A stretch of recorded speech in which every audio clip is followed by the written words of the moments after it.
Saudara yang terkasih di dalam Kristus, Pasamuan GKJ Argomulyo, saat ini kita bersama-sama di dalam suasana Minggu Paskah yang ketiga. Tuhan mengizinkan kita untuk menerima sapaan firman-Nya. Oleh sebab itu, sebelum kita menerima sabda Tuhan, kita bersatu di dalam doa.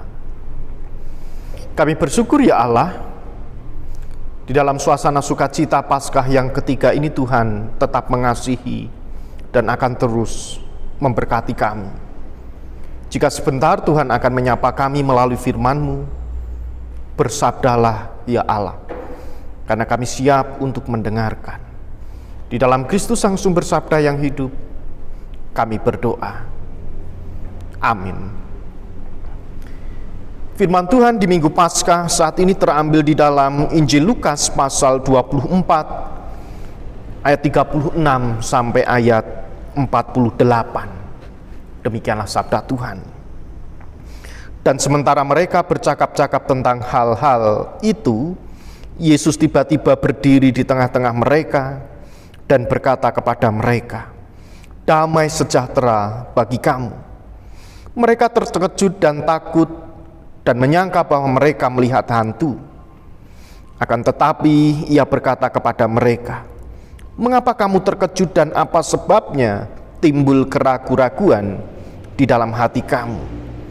Lihatlah tanganku dan kakiku, aku sendirilah ini, rabalah aku dan lihatlah, karena hantu tidak ada daging dan tulangnya, seperti yang kamu lihat ada padaku." Sambil berkata demikian, ia memperlihatkan tangan dan kakinya kepada mereka. Dan ketika mereka belum percaya karena girangnya dan masih heran, berkatalah ia kepada mereka, "Adakah padamu makanan di sini?" Lalu mereka memberikan kepadanya sepotong ikan goreng. Ia mengambilnya dan memakannya di depan mata mereka. Ia berkata kepada mereka, "Inilah perkataanku yang telah kukatakan kepadamu ketika aku masih bersama-sama dengan kamu, yakni bahwa harus digenapi semua yang ada tertulis tentang aku dalam kitab Taurat Musa dan kitab nabi-nabi dan kitab Mazmur." Lalu ia membuka pikiran mereka sehingga mereka mengerti kitab suci. Katanya kepada mereka, "Ada tertulis demikian, Mesias harus menderita dan bangkit dari antara orang mati pada hari yang ketiga. Dan lagi dalam namanya berita tentang pertobatan dan pengampunan dosa harus disampaikan kepada segala bangsa, mulai dari Yerusalem. Kamu adalah saksi dari semuanya ini." Demikianlah sabda Tuhan. Yang berbahagia kita semua yang merindukan sabda Tuhan serta melakukannya di dalam kehidupan sehari-hari. Haleluya. Saudara yang terkasih di dalam Kristus, saat ini di suasana Minggu Paskah yang ketiga, Tuhan mengingatkan di dalam kehidupan kita bahwa kita harus menjadi saksi Tuhan, di mana di dalam kesaksian kita akan ada berita pertobatan dan pengampunan yang harus disampaikan kepada orang banyak. Demikian pula ketika Tuhan Yesus sudah berkorban, mati dan bangkit, akan ada pengampunan dan juga pertobatan yang akan dilakukan oleh orang-orang ketika mereka ingin mendapatkan keselamatan. Pemberitaan di dalam narasi Injil Lukas yang kita terima saat ini, yaitu tentang kebangkitan Kristus, didasarkan pada kisah para saksi. Bacaan hari ini merupakan kisah Paskah yang ketiga di dalam Injil Lukas. Dalam kisah pertama, meski tidak bertemu Yesus, beberapa perempuan menjadi saksi kubur yang kosong ketika Tuhan Yesus pertama kali menampakkan diri. Di dalam kisah yang kedua, ia menampakkan diri pada 2 orang murid. Dan yang ketiga adalah Yesus memperlihatkan dirinya pada 11 orang murid yang sedang mendengar cerita 2 orang yang bertemu Yesus ketika 2 orang ini berjalan menuju ke Emmaus.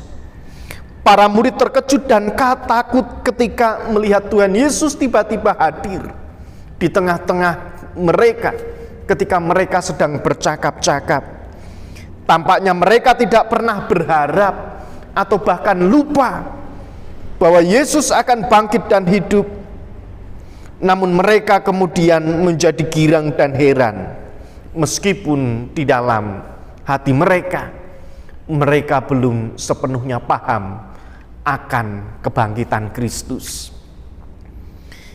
Yesus tidak membiarkan mereka menjadi bingung atau kaget, dan bahkan para murid menyangka bahwa mereka ketika terkejut dan takut menyangka bahwa Yesus itu adalah hantu, karena mereka tidak mengenali Yesus.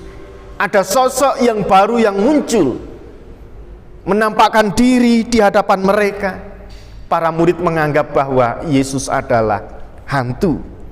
Ternyata Tuhan tidak membiarkan mereka bingung, kaget. Ia menyuruh mereka melihat dan meraba bekas luka di tangan dan kakinya. Lalu Tuhan Yesus juga meminta agar diberikan sepotong ikan goreng. Dan bahkan itu dilakukan Tuhan Yesus untuk meyakinkan para murid. Tindakan Yesus ini memperlihatkan bahwa tubuh kebangkitan Tuhan benar-benar memiliki aspek fisik.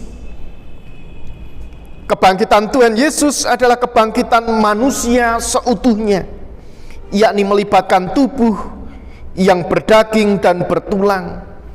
Dan bahkan Rasul Paulus menyebutkan, yaitu tubuh surgawi. Para murid tidak bisa lagi tidak percaya pada kebangkitan Tuhan Yesus. Ia mengingatkan mereka. Tuhan Yesus mengingatkan para murid tentang apa yang telah Tuhan Yesus ajarkan sebelumnya. Ia juga membuat para murid paham tentang nubuat kitab suci yang menceritakan tentang kisah perjalanan kehidupan dan juga kebangkitan Tuhan Yesus. Nah, ibu, bapak, dan saudara yang terkasih di dalam Kristus, di dalam suasana Minggu Paskah yang ketiga ini, pertobatan dan menjadi saksi akan kebangkitan Tuhan Yesus merupakan sebuah kemestian yang harus dilakukan oleh para murid dan juga harus dilakukan oleh kita, orang percaya. Oleh sebab itu, atas semuanya itu para murid diberi tanggung jawab untuk mengemban misi Allah.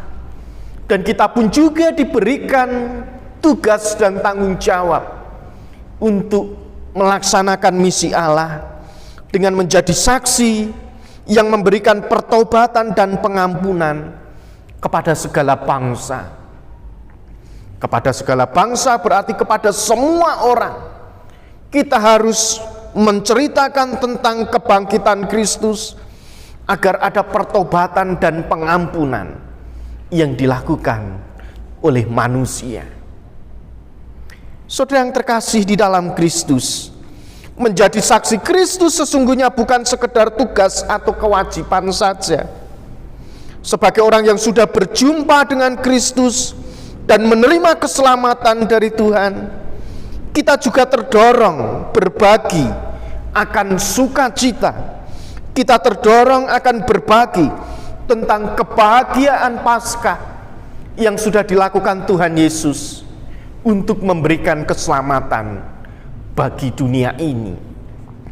Oleh sebab itu, ketika kita menjadi pengikut Kristus, kita ini adalah orang-orang yang percaya pada karya penyelamatan Allah di dalam penderitaan, kematian, dan kebangkitan Tuhan Yesus. Iman di dalam kepercayaan kita tentu terjadi setelah pengikut Kristus, setelah kita semua merasakan dan mengalami pengampunan dosa. Oleh sebab itu, sebelum kita mewartakan berita keselamatan Tuhan, maka kita diingatkan untuk bertobat. Di dalam pertobatan yang kita lakukan, kita tidak menjadi bingung atau kaget lagi. Ketika kita sudah tidak kaget, kita tidak bingung, maka Tuhan mengutus kita untuk menjadi saksinya. Ketika kita sudah menjadi saksi, maka keselamatan itu tidak berhenti di dalam diri kita saja, tetapi juga bisa dirasakan oleh orang banyak. Karena keselamatan itu berlaku bagi dunia ini. Oleh sebab itu, sebagaimana tugas, panggilan dan tanggung jawab sebagai orang percaya, Tuhan memberikan kuasa Roh Kudus agar kita dimampukan, agar kita tetap dikuatkan, terlebih di tengah-tengah situasi pandemi COVID yang saat ini belum selesai. Dan bahkan gereja kita GKJ Argo Mulyo di tahun ini, kemarin tanggal 13 April, sudah berusia 8 tahun menjadi gereja yang dewasa, gereja yang mandiri. Oleh sebab itu, selama 8 tahun ini, sudahkah kita benar-benar menjadi orang Kristen yang sudah bertobat? Benar-benar kita menjadi gereja, menjadi umat yang benar-benar sudah memberikan pengampunan dan juga mewartakan kabar sukacita? Atau justru di 8 tahun ini kita hanya berada di dalam zona nyaman, terlebih ketika adanya pandemi COVID? Justru semangat kita untuk bersaksi, semangat kita untuk terus melakukan pertobatan, semangat kita untuk mewartakan sukacita Paskah justru menjadi berkurang atau menjadi kendor. Tetapi Tuhan mengingatkan di dalam kehidupan kita bahwa 8 tahun gereja kita sudah dewasa. Gereja Kristen Jawa Argo Mulyo diizinkan Tuhan untuk menjadi gereja yang mandiri. Maka kita juga diingatkan di dalam kemandirian kita, di dalam kedewasaan kita, maka kita juga harus mau dipakai Tuhan untuk menjalankan misi Allah, yaitu mewartakan kebangkitan Tuhan. Di dalam pewartaan kebangkitan itu, maka akan ada pertobatan, dan kita diutus menjadi saksi Tuhan untuk mewartakan Injil, yaitu kebangkitan Tuhan yang memberikan keselamatan. Oleh sebab itu, ibu bapak dan saudara yang terkasih di dalam Kristus, di dalam suasana Minggu Paskah yang ketiga, di dalam suasana sukacita hari ulang tahun gereja GKJ Argo Mulyo yang ke-8 ini, tetaplah semangat, jangan kagetan, jangan bingungan, ojo gumunan, agar kita tetap bisa melihat Allah itu hadir, Allah itu tetap bersama-sama di dalam perjalanan pelayanan kehidupan kita, dan kita benar-benar bisa merasakan bahwa Allah ikut campur tangan di dalam perjalanan kehidupan kita. Allah ikut campur tangan di dalam kedewasaan gereja kita yang 8 tahun ini sudah diberkati Tuhan menjadi gereja dewasa. Dan juga di dalam situasi pandemi COVID ini, kita tidak kaget, tidak gumun, bahwa musibah sudah dinubuatkan Tuhan di dalam kitab suci. Itu adalah permulaan. Kalau kita siap, kita dewasa, ora gampang kaget, ora gampang gumun, maka kita akan dipakai oleh Tuhan untuk mewartakan kabar sukacita. Di situ ada pertobatan dan pengampunan, dan nama Tuhan dipermuliakan. Selamat memasuki Minggu Paskah yang ketiga. Selamat merasakan sukacita di dalam minggu-minggu hari ulang tahun gereja yang ke-8. Roh Kudus menolong dan menuntun kita. Amin.